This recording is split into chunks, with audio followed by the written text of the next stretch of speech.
Hello friends, welcome to civil success point. जैसा कि मैंने आपको कहा था पिछले कुछ वीडियोस में कि नेक्स्ट टॉपिक जो होगा हमारा जनसंचार माध्यम एवं लेखन का होगा। तो आज हम इसी टॉपिक में पढ़ेंगे और अच्छे से डिटेल में पढ़ेंगे, क्योंकि आपके जो यूके ट्रिपल एस ने सिलेबस में दिया है वो एक इम्पॉर्टेंट टॉपिक ये भी है। और एक और टॉपिक मैं लेकर के आऊँगी पत्र लेखन का, ठीक है, कि जैसे कि अर्ध सरकारी पत्र कैसे लिखे जाते हैं, किनको लिखे जाते हैं, सरकारी पत्र क्या होते हैं, तो ये सब जो है वो पत्र लेखन वाले टॉपिक में आएगा। ठीक है, इसमें हम मेनली जो है जनसंचार के बारे में ही पढ़ेंगे। जनसंचार से रिलेटेड और भी पढ़ेंगे, पर जनसंचार को डिटेल में पढ़ेंगे। ठीक है, तो आज का टॉपिक शुरू करते हैं। जिसने चैनल को सब्सक्राइब नहीं किया वो चैनल को सब्सक्राइब जरूर कर लेना, क्योंकि ये वीडियो वैसे भी जो है, ये टॉपिक जो है एक वीडियो में कंप्लीट नहीं हो पाएगा। थोड़ा सा टॉपिक बड़ा है, इसके 2 पार्ट आएंगे। ठीक है, तो इसलिए आप अगर बेल प्रेस करेंगे तो आपको रेगुलर वीडियोस के नोटिफिकेशन मिल पाएगी। जो नेक्स्ट वीडियो मैं अपलोड करूँगी इसी की, वो आपको तभी मिल पाएगी जब आप बेल प्रेस करेंगे। तो इसलिए चैनल को सब्सक्राइब और बेल प्रेस जरूर कर लेना। तो चलिए आज का टॉपिक शुरू करते हैं। देखिए, सबसे पहले परिभाषा देखिए, संचार क्या होता है। तो देखिए, दो या दो से अधिक व्यक्तियों के बीच सूचनाओं, विचारों और भावनाओं का आदान प्रदान संचार कहा जाता है। ठीक है, तो संचार मेनली जो आपको पता ही है कि संचार क्या होता है।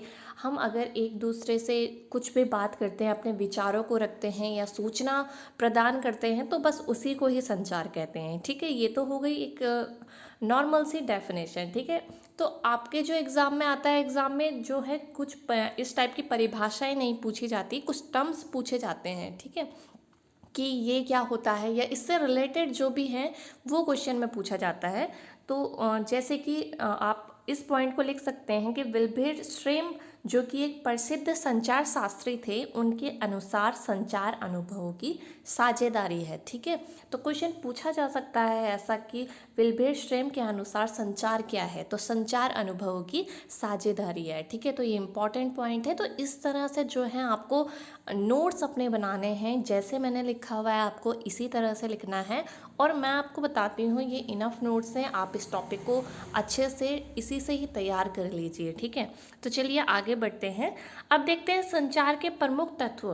संचार के प्रमुख तत्व कौन कौन से होते हैं। स्रोत यानी कि सोर्स, इनकोडिंग संदेश, माध्यम, डिकोडिंग, फीडबैक और शोर। ठीक है, तो कुछ टर्म्स आपको पता होंगी, जैसे कि स्रोत, सोर्स जैसे सोर्स कहते हैं, इनकोडिंग संदेश, माध्यम यानी कि मीडियम। ठीक है, डिकोडिंग, फीडबैक, और जो एक नई टर्म है जो कि आपसे पूछी जा सकती है एग्जाम में, वो है शोर। शोर क्या होता है। ठीक है, तो ये जो टर्म्स हैं ये आपको पता होंगी। ठीक है, अब इनके बारे में थोड़ा थोड़ा डिटेल में पढ़ते हैं। देखिए, स्रोत क्या होता है। संचार प्रक्रिया को प्रारंभ करता है। ठीक है, स्रोत वही चीज़ है, यानी कि सोर्स हमें जो है संचार को कहाँ से, मतलब किस जरिए हमको इसको शुरू करना है, वही जो है स्रोत होता है। यानी कि व्यक्ति अपने संदेश या सूचना को अन्य तक पहुंचाता है। ठीक है, उसको ही हम कहते हैं सोर्स, मतलब किस सोर्स से हमने एक संचार को दूसरे व्यक्ति तक पहुंचाया, उसी को ही क्या कहते हैं, स्रोत। ठीक है, अब ये तो आपको पता रहा होगा। ठीक है, उसके बाद बात करते हैं कूटीकृत या एनकोडिंग। ये क्या होता है। संदेश की भाषा का ज्ञान संचारकर्ता व प्राप्तकर्ता दोनों को होना चाहिए। ठीक है, इसका क्या मतलब कि अगर कोई, जैसे कि सपोज़ मैं आपको ये ही टॉपिक समझा रही हूँ, आपको ये टॉपिक तभी तो समझ में आएगा जब मुझे भी ये भाषा समझ में आएगी और आपको भी ये समझ में आएगी। तो जो मेरा संचार है वो आप तक पहुँचेगा, किस जरिए पहुँचेगा, किस तरह से वो इनकोड होगा। ठीक है, जब मुझे वो भाषा आती है और आपको भी वो भाषा आती है, तभी आप उस मेरे जो मैं जो कह रही हूँ आपको वो समझ में आ पाएगा। तो इसी को ही इनकोडिंग कहते हैं। ठीक है, संदेश यानी कि एक मैसेज कैसे क्या होता है। सफल संचार के लिए संदेश का स्पष्ट और सीधा होना आवश्यक है। ठीक है, तो संदेश यही होता है, बस सिंपल। ठीक है, यानी कि जो भी संदेश है वो आपको समझ में तभी आएगा, या आपको ये भी सब कुछ समझ तभी आएगा जब आपको मैं सीधा और सरल भाषा में इसको समझाऊंगी। ठीक है, तो संदेश बस यही है। माध्यम, माध्यम का मतलब चैनल। संदेश को किस माध्यम, यानी कि कोई भी माध्यम हो सकता है, वो टेलीफोन हो सकता है, समाचार पत्र हो सकता है, रेडियो हो सकता है, इंटरनेट हो सकता है, इसके जरिए जो है संदेश प्राप्तकर्ता तक पहुंचाया जा सकता है ना। ये चीज़ें तो नॉर्मली आप लोगों को पता है, ठीक है। फिर बात करते हैं डिकोडिंग। डिकोडिंग यानी कि प्राप्त संदेश में निहित अर्थ को समझना, यानी कि जब मैंने आपको संदेश पहुंचाया, मैंने इनकोड किया, उसके बाद जब आपके पास संदेश पहुंचा आपने उसको डिकोड किया, यानी कि आपने उसका अर्थ समझा, ठीक है। फिर आपको वो अर्थ समझ में आया, बस उसको ही क्या कहते हैं, डिकोडिंग कहते हैं, ठीक है। तो ये तो हो गई नॉर्मल, जो कि आपको इनके बारे में थोड़ा थोड़ा पता रहा होगा। फिर बात करते हैं फीडबैक, ठीक है। अब जैसे कि मैंने आपको संदेश पहुंचाया, आपने उसको डिकोड किया, आपको वो समझ में आया, ठीक है। आपको वो किस तरह से समझ में आया, आप मुझे वो फीडबैक के जरिए बताएंगे, ठीक है। तो उसी को ही कहते हैं फीडबैक, यानी कि फीडबैक द्वारा पता चलता है कि संदेश सही रूप में प्राप्तकर्ता तक पहुंचा या नहीं। जिस तरीके से आप वीडियो का लास्ट में मुझे बताएंगे कमेंट के जरिए आपको ये वीडियो कैसी लगी, अच्छी लगी या समझ में आई, नेक्स्ट पार्ट आपको चाहिए या नहीं, इस तरह से जो है फीडबैक होती हैं, ठीक है। तो फीडबैक भी नॉर्मल वर्ड है, ये भी आपको पता होगा फीडबैक क्या होती है। अब देखिए एग्ज़ाम पर्सपेक्टिव से शोर जो टर्म है वो इम्पॉर्टेंट है। शोर क्या होता है, संचार प्रक्रिया में आने वाली रुकावटें शोर कहलाती हैं, ठीक है। तो देखिए अब क्वेश्चन इस तरह से पूछा जा सकता है कि संचार प्रक्रिया में शोर क्या है, ठीक है।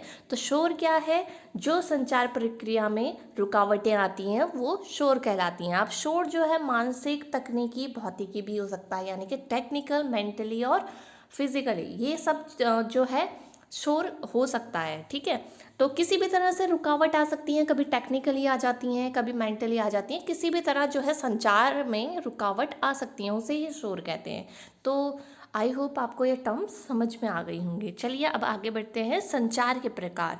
अब देखिए संचार के प्रकार किस तरह से जो है संचार हम करते हैं, इसके प्रकार देखिए, सांकेतिक, मौखिक, अंतरवैयक्तिक, समूह संचार और जनसंचार, ये हैं संचार के मुख्य प्रकार, ठीक है। अब देखिए हमको इन सब की छोटी छोटी डेफिनेशन से, इनकी परिभाषाओं से इन्हें समझना है।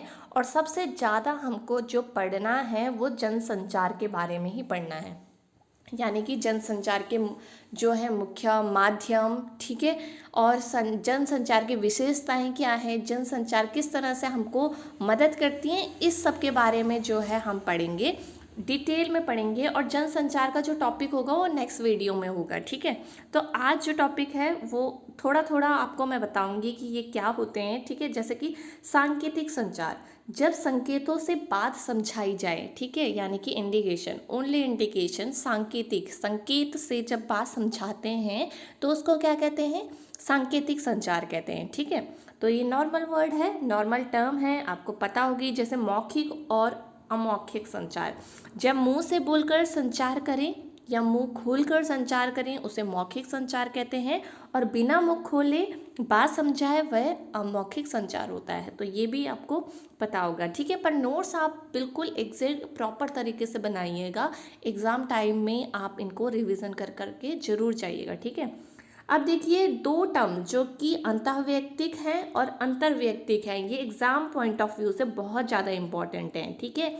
क्योंकि हो सकता है कि आपने ये पहले पढ़ी ना हो, ठीक है, तो ये इम्पॉर्टेंट है।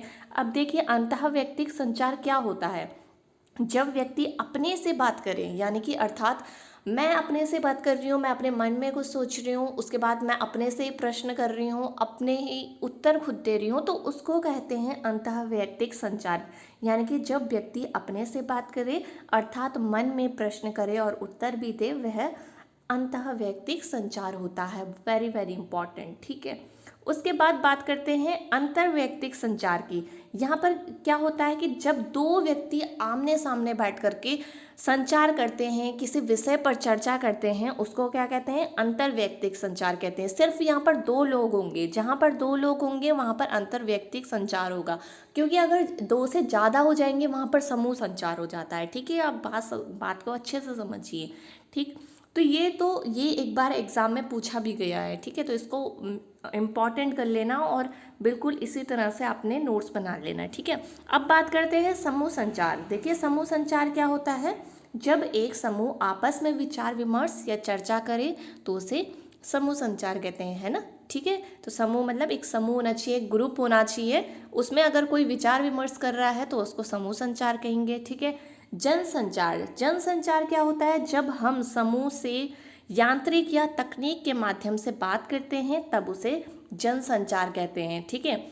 जन का मतलब बहुत सारे लोगों तक एक ही समय पर कोई संचार पहुंचाना। अब जन संचार के माध्यम क्या क्या हो सकते हैं? देखिए, अखबार, रेडियो, टीवी, सिनेमा या इंटरनेट, कुछ भी हो सकता है, ठीक है। तो ये इस जरिए जो है बहुत सारे लोगों में जो है संचार पहुंचाया जा सकता है, इसे ही क्या कहते हैं? जनसंचार कहते हैं। और जो ये अखबार, रेडियो, टीवी, सिनेमा, इंटरनेट है, इनके ही बारे में हमको थोड़ा थोड़ा डिटेल में पढ़ना है, ठीक है, क्योंकि टॉपिक ही जो है इससे रिलेटेड है जनसंचार से, ठीक। उसके बाद आप कुछ एक पॉइंट नोट कर लीजिए। भारत का पहला समाचार वाचक देवर्षि नारद को माना जाता है, ठीक है। कभी क्वेश्चन आ सकता है, इसलिए आप इसको नोट डाउन कर लीजिए। अब देखिए कुछ एग्जाम पॉइंट ऑफ व्यू से भारत में जनसंचार का इतिहास पौराणिक काल में मिलता है। भारत में छपने वाला पहला अखबार बंगाल गजट था 1780 का, जबकि हिंदी का पहला साप्ताहिक पत्र उद्यन मार्तंड था, जिसका प्रकाशन 30 मई 1826 में जुगल किशोर शुक्ल ने किया था। इसलिए 30 मई को हिंदी पत्रकारिता दिवस भी मनाया जाता है, ठीक है। चलिए आगे बढ़ते हैं। अब देखिए, अब मैं बताऊंगी आपको पत्रकारिता के विभिन्न आयाम क्या क्या होते हैं, ठीक है। पत्रकारिता क्या होती है, समाचार क्या होती है, डेडलाइन क्या होती है, डेट लाइन क्या होती है, ठीक है। इंपॉर्टेंट टर्म्स है तो इसको आपको समझना है, ठीक है। ऐसे ही आपको नोट्स बनाने हैं, बार बार कह रही हूँ मैं, इंपॉर्टेंट टॉपिक है, आप इग्नोर मत करना, क्योंकि इससे एक या दो क्वेश्चन जरूर एग्जाम में बनते हैं, ठीक है। चलिए पत्रकारिता की डेफिनेशन देखते हैं। देखिए, पत्रकारिता क्या होती है? ऐसी सूचनाओं का संकलन एवं संपादन कर आम लोगों तक पहुंचाना जिनमें अधिक से अधिक लोगों की रुचि हो तथा जो अधिक से अधिक लोगों को प्रभावित करती हो, उसे पत्रकारिता कहते हैं, ठीक है। ये तो सिंपल सी डेफिनेशन है, जिसमें जो कि आम लोगों तक पहुंचाई जाए और जिसमें अधिक से अधिक लोगों की रुचि हो, जिसमें अधिक से अधिक लोगों का इंटरेस्ट हो और अधिक से अधिक लोगों को प्रभावित करती हो, उसे क्या कहते हैं? पत्रकारिता कहते हैं। अब देखिए समाचार, समाचार क्या होते हैं? समाचार किसी भी ऐसी ताज़ा घटना, विचार या समस्या की रिपोर्ट होती है, ठीक है, यानी कि प्रतिवेदन है जिसमें अधिक से अधिक लोगों की रुचि हो और जिसका अधिक से अधिक लोगों पर प्रभाव पड़ता है, उसको क्या कहते हैं? समाचार कहते हैं, ठीक है। बात करते हैं डेडलाइन की। देखिए ये कुछ इंपॉर्टेंट टर्म्स है, कभी कभी क्वेश्चन पूछे जा सकते हैं इनसे, ठीक है। समाचार माध्यमों के लिए समाचारों को कवर करने के लिए निर्धारित समय सीमा को क्या कहते हैं? डेडलाइन कहते हैं। तो डेडलाइन किसे कहते हैं? निर्धारित समय सीमा को, ठीक है। डेट लाइन किसे कहते हैं? समाचार पत्र की दिनांक को क्या कहते हैं? डेट लाइन कहते हैं। तो डायरेक्ट क्वेश्चन पूछा जा सकता है, डेट लाइन क्या होती है? तो समाचार पत्र की दिनांक डेट लाइन कहलाती है, ठीक है। उसके बाद संपादन, प्रकाशन के लिए प्राप्त समाचार सामग्री से उसकी अशुद्धियों को दूर करके पठनीय तथा प्रकाशन योग्य बनाना संपादन कहलाता है, ठीक है। तो संपादन क्या होता है? किसी भी समाचार की सामग्री से मतलब उसकी गलतियाँ, अशुद्धियाँ हटाना, उसके बाद वो पढ़ने योग्य हो, उसको क्या कहते हैं? संपादन कहते हैं, ठीक है। संपादक क्या होता है? देखिए, संपादक द्वारा मतलब जिसने संपादन किया है, ठीक है, संपादक वो कहलाएगा। तो संपादक द्वारा किसी प्रमुख घटना पर लिखे गए विचारात्मक लेख को क्या कहते हैं? संपादकीय कहते हैं, ठीक है। तो ये कुछ डेफिनेशंस है, कुछ परिभाषाएं हैं, आपको नोट डाउन कर लेनी है, ठीक है। अब देखते हैं पत्रकारिता के प्रमुख प्रकार कौन कौन सी पत्रकारिता होती हैं, इसके बारे में आपको अब मैं बताती हूँ। खोजी पत्रकारिता। खोजी, देखिए वर्ड जो है, शब्द जो है खोजी पत्रकारिता, खोजी से आपको पता चल रहा होगा कि कुछ खोजना है, यानी कि कुछ छानबीन करनी है, ठीक है। अब इसको पढ़ते हैं, जिसमें आमतौर पर सार्वजनिक महत्व के मामले जैसे भ्रष्टाचार, अनियमितताओं और गड़बड़ियों की गहराई से छानबीन कर सामने लाने की कोशिश की जाती है, ठीक है। जैसे कि कहीं जगह कोई घोटाले हो जाते हैं, भ्रष्टाचार हो जाता है, तो उसकी गहराई तक जाना और उसकी जांच करना, वही क्या कहलाती है? खोजी पत्रकारिता कहलाती है। और इसको स्टिंग ऑपरेशन भी कहते हैं, ठीक है। स्टिंग ऑपरेशन खोजी पत्रकारिता का ही एक नया रूप है, ठीक है। अब देखते हैं वॉच डॉग पत्रकारिता। तो वॉच डॉग पत्रकारिता क्या है, और ये देखिए इम्पॉर्टेंट भी है, ठीक है। लोकतंत्र में पत्रकारिता और समाचार मीडिया का मुख्य उत्तरदायित्व सरकार के कामकाज पर निगाह रखना है, यानी कि सरकार कैसा काम कर रही है, ठीक है। कोई गड़बड़ी कर रही है तो फटाफट से उसका पर्दाफाश करना, ठीक है, उसको सामने लाना, उसी को ही क्या कहते हैं, वॉच डॉग पत्रकारिता। देखिए मतलब कि नज़र रखना। वॉच डॉग से आपको पता चल रहा होगा, शब्द से ही आपको पता चल रहा होगा कि इसका अर्थ क्या है, ठीक है। यानी कि किसी के ऊपर निगाह रखना, यानी कि किसकी, सरकार के ऊपर, सरकार कैसा काम कर रही है, ठीक है, इस तरह से। तो इसी को ही क्या कहते हैं, वॉच डॉग पत्रकारिता। अब आगे बढ़ते हैं, एडवोकेसी पत्रकारिता। एडवोकेसी पत्रकारिता क्या होती है, देखिए एडवोकेसी से आपको समझ में आ रहा होगा, एडवोकेसी का मतलब होता है वकालत करना, ठीक है। इसे पक्षधर पत्रकारिता भी कहते हैं, ठीक है। किसी खास मुद्दे या विचारधारा के पक्ष में जनमत बनाने के लिए लगातार अभियान चलाने वाली पत्रकारिता को क्या कहते हैं, एडवोकेसी पत्रकारिता कहते हैं। यानी कि किसी की वकालत करना, फिर उसी में ही बहुत ज़्यादा अभियान चलाना, मतलब उसी के समर्थन में अपनी पत्रकारिता करना को क्या कहते हैं, एडवोकेसी पत्रकारिता कहते हैं। अब देखिए पीठ पत्रकारिता क्या होती है। पीठ पत्रकारिता उस पत्रकारिता को कहते हैं जिसमें सही समाचारों की उपेक्षा करके सनसनी फैलाने वाले समाचार या ध्यान खींचने वाले समाचार जो होते हैं, खींचने वाले शीर्षकों का बहुत अधिक रूप से प्रयोग होता है। यानी कि आपने कहीं न्यूज़ चैनल में देखे होंगे कि सनसनी आती है, यानी कि किसी भी तरीके का मतलब जो दर्शक हैं उनका ध्यान खींच जाता है उस तरफ को, तो उसे ही सनसनी कहते हैं, ठीक है। तो इसके द्वारा समाचार पत्रों की बिक्री बढ़ाने को घटिया तरीका माना जाता है। पीठ पत्रकारिता में समाचारों को बढ़ा चढ़ाकर प्रस्तुत किया जाता है, यानी कि अतिशयोक्ति कर दी जाती है, उसमें कुछ भी चीज़ें जो हैं बढ़ा चढ़ा करके कह दी जाती हैं, उसी को ही क्या कहते हैं, पीठ पत्रकारिता। और इसमें अधिकतर क्या होता है कि सनसनी फैलाई जाती है, ठीक है। तो इसको इस तरह से आप समझेंगे। अब देखिए पेज 3 पत्रकारिता क्या होती है। पेज 3 पत्रकारिता जिसमें ऐसी पत्रकारिता जिसमें फैशन, अमीरों की पार्टियों, महफिलों और जाने माने लोगों के निजी जीवन के बारे में बताया जाता है, तो उसको क्या कहते हैं, पेज 3 पत्रकारिता। यानी कि अगर आप न्यूज़ चैनल में देख रहे हैं कि आप ऐसी न्यूज़ सुन रहे हैं कि नीता अंबानी का एक दिन का खर्चा कितना है, अंबानी का एक दिन का खर्चा कितना है, तो ये जो पत्रकारिता होती है पेज 3 पत्रकारिता कहलाई जाती है। यानी कि उनके जो निजी जीवन है उसके बारे में भी बताया जा रहा है, और अमीर जो लोग हैं उनके बारे में बताया जा रहा है, तो इसको ही क्या कहते हैं, पेज 3 पत्रकारिता कहते हैं, ठीक है। वैकल्पिक पत्रकारिता क्या होती है। मुख्य धारा के मीडिया के विपरीत जो मीडिया स्थापित व्यवस्था के विकल्प को सामने लाकर उसके अनुकूल सोच को अभिव्यक्त करता है, उसे वैकल्पिक पत्रकारिता करते हैं। वैकल्पिक का मतलब क्या होता है, एक ऑप्शनल पत्रकारिता, यानी कि इसको जो है मेन मीडिया या बड़े अखबारों में नहीं दिखाया जाता है। ऐसे जो समाचार आपको कहीं दीवारों पर, बैनर में, पोस्टर में देखने को मिलेंगे, उन्हें ही क्या कहते हैं, वैकल्पिक पत्रकारिता कहते हैं, ठीक है। अब लास्ट है इसमें विशेषकृत पत्रकारिता।